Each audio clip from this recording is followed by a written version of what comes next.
संक्षिप्त महाभारत के अनुशासन पर्व में विष्णु, ब्रह्मा, अग्नि, लक्ष्मी तथा अंगिरा आदि ऋषियों के द्वारा धर्म के रहस्य का वर्णन।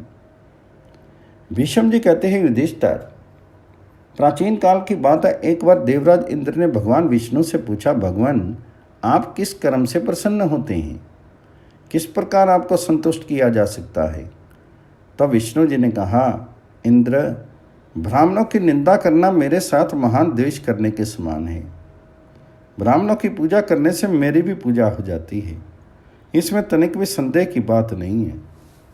जो मनुष्य प्रतिदिन भोजन के पश्चात ब्राह्मणों को प्रणाम करता है, मैं उस पर बहुत प्रसन्न होता हूँ। जो अपने घर पर ब्रह्मचारी ब्राह्मण को उपस्थित देखकर सबसे पहले उसे भोजन कराता है और पीछे अपने भोजन करता है, उसका वह भोजन अमृत के समान माना जाता है। जो प्रातःकाल की संध्या करके सूर्य के सम्मुख खड़ा होता है, उसे समस्त तीर्थों में स्नान का फल मिलता है और वह सब पापों से छुटकारा पा जाता है।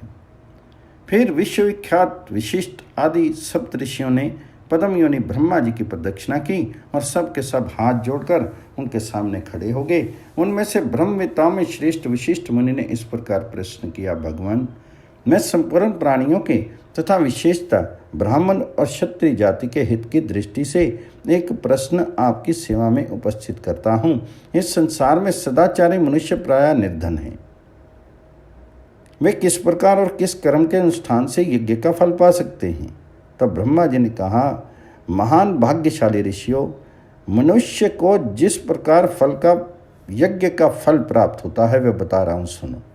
पौष मास के शुक्ल पक्ष में जिस दिन रोहिणी नक्षत्र का योग हो, उस दिन की रातें मनुष्य स्नान आदि से शुद्ध होकर एक वस्त्र धारण करके खुले मैदान में शयन करे और श्रद्धा एवं एकाग्रता के साथ चंद्रमा की किरणों का पान करे, निराहार रहे। ऐसा करने से उसको महान यज्ञ का फल मिलता है। यह मैंने तुम लोगों से बहुत गुप्त बात बताई है। अग्निदेव ने कहा, जो मनुष्य पूर्णिमा तिथि को चंद्र उदय के समय चंद्रमा की ओर मुंह करके उन्हें जल की एक अंजलि अर्घ्य, घी और अक्षत अर्पण करता है, उसके अग्निहोत्र का कार्य पूर्ण हो जाता है। उसे गृहपत्य आदि 3 अग्नियों से हवन करने का फल मिलता है। जो मूर्ख अमावस्या के दिन किसी वृक्ष का एक पत्ता भी तोड़ लेता है, उसे ब्रह्म हत्या का पाप लगता है।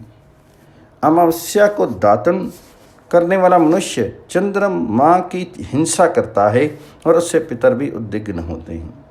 इतना ही नहीं, पर्व के दिन उसके दिए हुए भविष्य को देवता लोग नहीं स्वीकार करते और पितरों का भी उसके ऊपर कोप होता है, जिससे उसके वंश का नाश हो जाता है। लक्ष्मी मुनि, जिस घर में बर्तन फूटे, आसन फटे और पात्र इधर उधर बिखरे रहते हैं तथा जहाँ स्त्रियां मारी पीटी जाती हैं, वह घर पाप के कारण दूषित होता है। वहाँ से उत्सव और पर्व के अवसरों पर देवता निराश लौट जाते हैं, उस घर की पूजा नहीं स्वीकार करते। गार्ग ने कहा, सदा अतिथियों का सत्कार करो, यज्ञशाला में दीप जलाओ, दिन में ना सोएं, मांस नहीं खाएं, गौ और ब्राह्मण की हत्या नहीं करें तथा प्रतिदिन पुष्कर तीर्थ का नाम लिया करें। ये रहस्यमय धर्म सर्वश्रेष्ठ और महान फल देने वाला है। सैकड़ों बार किए हुए यज्ञ का फल भी क्षीण हो जाता है, किंतु श्रद्धापूर्वक उपयुक्त धर्मों का पालन करने से प्राप्त होने वाले फल कभी क्षय नहीं होते। श्राद्ध में, यज्ञ में, तीर्थ में और पर्वों के दिन देवताओं के लिए जो भविष्य तैयार किया जाता है, उसे यदि अपवित्र अवस्था में स्त्री, कोढ़ी अथवा बंध्या स्त्री देख ले तो देवता उसे नहीं स्वीकार करते और पितृगण तेना मस्तक असंतुष्ट रहते हैं। श्राद्ध और यज्ञ के दिन मनुष्य स्नान आदि से पवित्र होकर श्वेत वस्त्र धारण करे और ब्राह्मणों से षष्ठी वाचन तथा महाभारत, गीता आदि का पाठ करावे। ऐसा करने से उसके दिए हुए हव्य और कव्य का फल अक्षय होता है। धौम्य ने कहा, घर में फूटे बर्तन, टूटी खाट, मुर्गा, कुत्ता और वृक्ष का होना अच्छा नहीं माना गया है। फूटे बर्तनों में कलयुग का वास माना गया है। अर्थात फूटे बर्तन रखने से घर में लड़ाई झगड़ा लगा रहता है। टूटी खाट रखने से धन की हानि होती है। कुत्ता और मुर्गा पालने से देवता लोग घर में हविष्य नहीं ग्रहण करते तथा मकान के अंदर कोई बड़ा वृक्ष होने पर उसकी जड़ के अंदर सांप बिच्छू आदि जंतुओं का रहना अनिवार्य हो जाता है। इसलिए घर के अंदर पेड़ नहीं लगाना चाहिए। तो जमदग्नि ने कहा, कोई अश्वमेघ या सैकड़ों वाजपेयी यज्ञ करे, नीचे मस्तक करके वृक्ष में लटके अथवा बहुत बड़ा अन्न सत्र खोल दे, किंतु यदि उसका हृदय शुद्ध नहीं है तो उसे अवश्य नरक में जाना पड़ता है, क्योंकि यज्ञ, सत्य और हृदय की शुद्धि ये तीनों बराबर हैं। प्राचीन समय में एक ब्राह्मण शुद्ध हृदय से शेर भर सत्तू दान करके ही ब्रह्मलोक को प्राप्त हुआ था। हृदय की शुद्धता का महत्व बतलाने के लिए यह एक ही दृष्टांत काफी होगा। अरुंधति, सूर्य, प्रमथ, महेश्वर, स्कंद और विष्णु के बताए हुए विशेष धर्म का वर्णन। भीष्म जी कहते हैं, तदंतर सभी ऋषियों, पितरों और देवताओं ने तपस्या में बड़ी चढ़ी हुई अरुंधति देवी से, जो शील और शक्ति में महात्मा वशिष्ठ के ही समान थी, इस प्रकार कहा, देवी, हम आपके मुँह से धर्म का रहस्य सुनना चाहते हैं, अतः आप धर्म का घोर तत्व बतलाने की कृपा करें। तो अरुंधति ने कहा, देवगण, आप लोगों ने मुझे स्मरण किया, इससे मेरे तप की वृद्धि हुई है। अब मैं आप ही लोगों की कृपा से सनातन धर्मों का वर्णन करती हूँ। श्रद्धा विहीन, अभिमानी, ब्रह्मघाती और गुरु स्त्रीगामी, इन 4 प्रकार के मनुष्यों से बात भी नहीं करनी चाहिए। इनके सामने धर्म का तत्व बतलाना कदापि उचित नहीं है। जो मनुष्य 12 वर्षों तक प्रतिदिन एक कपला गौ का दान करता, हर महीने में यज्ञ करता और पुष्कर तीर्थ में जाकर लाखों गौएं दान में देता है, उसके धर्म का फल उस मनुष्य के बराबर नहीं हो सकता जो अतिथि को अपनी सेवा से संतुष्ट करता है। प्रातःकाल उठें और कुश और जल लेकर गौओं के बीच में जाएं, वहाँ गौओं के सींग पर जल छिड़कें और सींग से गिरे हुए जल को अपने मस्तक पर धारण करके उस दिन उपवास करें। इससे जो पुण्य होता है उसका वर्णन सुनिए। तीनों लोकों में सिद्धचारण और महर्षियों से सेवित जो जो तीर्थ सुने जाते हैं, उन सब में स्नान करने से जो फल मिलता है वही गायों के सींग के जल से अपने मस्तक को सींचने पर प्राप्त होता है। यह सुनकर देवता, पितर और समस्त प्राणी बहुत प्रसन्न हुए तथा उन्होंने एक स्वर से साधुवाद देकर अरुंधति देवी के भूरी भूरी प्रशंसा की। फिर ब्रह्मा जी ने कहा, महाभागे, तुम धन्य हो, तुमने रहस्य सहित अद्भुत धर्म का वर्णन किया।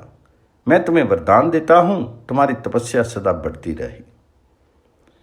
तदंतर महान तेजस्वी भगवान सूर्य ने देवताओं और पितरों से कहा, ब्रह्म हत्यारा, गौ हत्या करने वाला, पार स्त्री लंपट, श्रद्धाहीन और स्त्री से जीव का चलाने वाला, ये 5 प्रकार के दुराचारी नर धम सरता त्याग कर देने योग्य हैं। इनसे बात भी नहीं करनी चाहिए। इनके पापों का कोई प्रायश्चित नहीं है। ये पापी प्रेत लोग यमपुरी में जाकर वहां के नरक में मछली की तरह पकाए जाते हैं तथा इन्हें पीप और रक्त का भोजन मिलता है। देवता, पितर, स्नातक, ब्राह्मण और तपस्वी मुनियों की दृष्टि में उपयुक्त पापियों के साथ बातचीत करना भी अनुचित है। तब भीष्म जी कहते हैं, इसके बाद समस्त देवता, पितर और महान भाग्यशाली महर्षियों ने प्रमथ से पूछा, आप लोग प्रत्यक्ष रूप से निशाचर हैं, बताइए अपवित्र, अशुद्ध और शूद्र मनुष्यों की क्यों हिंसा करते हैं? वे कौन से उपाय हैं जिनका आश्रय लेने से आप उनकी हत्या नहीं करते? रक्षोघ्न मंत्र कौन कौन से हैं जिनका उच्चारण करने से आप जैसे निशाचर घर छोड़कर भाग जाते हैं? ये सब बातें हम लोग आपके मुंह से सुनना चाहते हैं। प्रमथों ने कहा, जो मनुष्य सदा स्त्री सहवास के कारण दूषित रहते हैं, बड़ों का अपमान करते हैं, मोहवश मांस खाते हैं, वृक्ष की जड़ में सोते हैं, सिर पर मांस का भुजा ढोते हैं, बिछोने पर पैर रखने की जगह सिर रखकर सोते हैं तथा पानी में मलमूत्र एवं थूक आदि फेंकते हैं, वे सब मनुष्य उच्छिष्ट अर्थात अपवित्र और अनेकों छिद्रों वाले होते हैं। ऐसे मनुष्यों को ही हम अपना भक्ष्य और वध्य समझते हैं। अब वह उपाय सुनिए जिससे हम मनुष्यों की हिंसा करने में समर्थ हो जाते हैं। जो अपने शीर में गोरोचन लगाता है, हाथ में वचा लिए रहता है, ललाट में घी और अक्षत धारण करता है तथा मांस नहीं खाता, तथा जिसके घर में दिन रात होम अग्नि प्रज्वलित रहती है, उन मनुष्यों की हिंसा हम लोग नहीं करते। महेश्वर ने कहा, जिनकी बुद्धि सदा धर्म में ही लगी रहती है, जो परम श्रद्धालु हैं, उन्हीं को महान फल देने वाले धर्म का रहस्य से उपदेश देना चाहिए। जो मनुष्य प्रतिदिन धैर्य के साथ 1 मास तक गौ का चारा देता है और स्वयं एक वक्त भोजन करके रहता है, उसको मिलने वाले फल का वर्णन सुनो। गौएं महान सौभाग्यशाली हैं, ये परम पावन मानी गई हैं। देवता, असुर और मनुष्यों सहित तीनों लोगों को गौओं ने धारण किया है। इनकी सेवा करने से बहुत बड़ा पुण्य और महान फल प्राप्त होता है। प्रतिदिन गौओं को चारा देने वाला मनुष्य महान धर्म का उपार्जन करता है। पहले सतयुग में मैंने गौओं को अपने पास रहने की आज्ञा दी थी। पद्म योनि ब्रह्मा ने भी इसके लिए मुझसे बहुत अनुनय विनय की थी। इसलिए मेरी गौओं के झुंड में रहने वाला वृषभ मुझसे ऊपर मेरे रथ की ध्वजा में विराजमान रहता है। अतः गौओं की सदैव पूजा करनी चाहिए। उनका प्रभाव बहुत बड़ा है, वे वरदायिनी हैं, इसलिए उपासना करने पर अभीष्ट वरदान देती हैं। जो एक दिन भी गाय को चारा खिलाता है, उसे गौओं की अनुमति से संपूर्ण शुभ कर्मों के फल का 1/4 भाग प्राप्त हो जाता है। स्कंद ने कहा, देवताओं, अब मेरी मान्यता के अनुसार भी धर्म की कुछ बातें सुनो। जो मनुष्य नीले रंग वाले सांड के सींगों से लगी हुई मिट्टी लेकर उससे 3 दिन तक अभिषेक करता है, वह अपने सारे पापों को धो डालता है और परलोक में आधिपत्य प्राप्त करता है। फिर दोबारा जन्म लेने पर वह महान शूरवीर होता है। अब धर्म का दूसरा गुप्त रहस्य सुनो। पूर्णमासी तिथि को चंद्रोदय के समय तांबे के बर्तन में मधु मिलाया हुआ पकवान लेकर जो चंद्रमा के लिए बलि अर्पण करता है, उसे सांध्य, रुद्र, आदित्य, विश्वदेव, अश्विनी कुमार, मरुदगण और वसु देवता भी ग्रहण करते हैं तथा उससे चंद्रमा और समुद्र की वृद्धि होती है। इस प्रकार मैंने ये सुखदायक धर्म का रहस्य बतलाया। भगवान विष्णु बोले, जो मनुष्य दोष दृष्टि का परित्याग करके श्रद्धा और एकाग्रता के साथ देवताओं और महर्षियों के बताए हुए धर्म के इन गूढ़ रहस्यों का प्रतिदिन पाठ करता है, उसके यहाँ कभी कोई विघ्न नहीं पड़ता तथा उसके भय का भी अभाव हो जाता है। यहाँ जिन जिन धर्मों का रहस्य सहित वर्णन किया गया है, वे सभी शुभ एवं परम पवित्र हैं। जो इंद्रिय संयम पूर्वक उनके मार्मिक फलों का प्रायण करता है, उसके ऊपर कभी पाप का प्रभाव नहीं पड़ता। मैं सदा पाप से निर्लिप्त रहता है। जो इसे पढ़ता, दूसरों को सुनाता अथवा स्वयं सुनता है, उसे भी उन धर्मों के आचरण का फल मिलता है। उसका दिया हुआ हव्य कव्य अक्षय होता है और उसे देवता तथा पितर बड़ी प्रसन्नता से स्वीकार करते हैं। जो पुरुष शुद्ध चित्त होकर पर्व के दिन श्रेष्ठ ब्राह्मणों को धर्म के इन रहस्यों का श्रवण कराता है, वह सदा देवता, ऋषि और पितरों के आदर का पात्र होता है तथा उसकी श्रद्धा धर्म में प्रवृत्ति बनी रहती है। भीष्म जी कहते हैं, युधिष्ठिर, देवताओं के बताए हुए धर्म का ये रहस्य मुझसे व्यास जी ने बतलाया था, उसी को मैंने तुमसे कहा। एक और रत्नों से भरी हुई संपूर्ण पृथ्वी मिलती हो और दूसरी ओर ये उत्तम ज्ञान प्राप्त होता हो, तो उस पृथ्वी को छोड़कर इस ज्ञान को ही श्रवण करना चाहिए।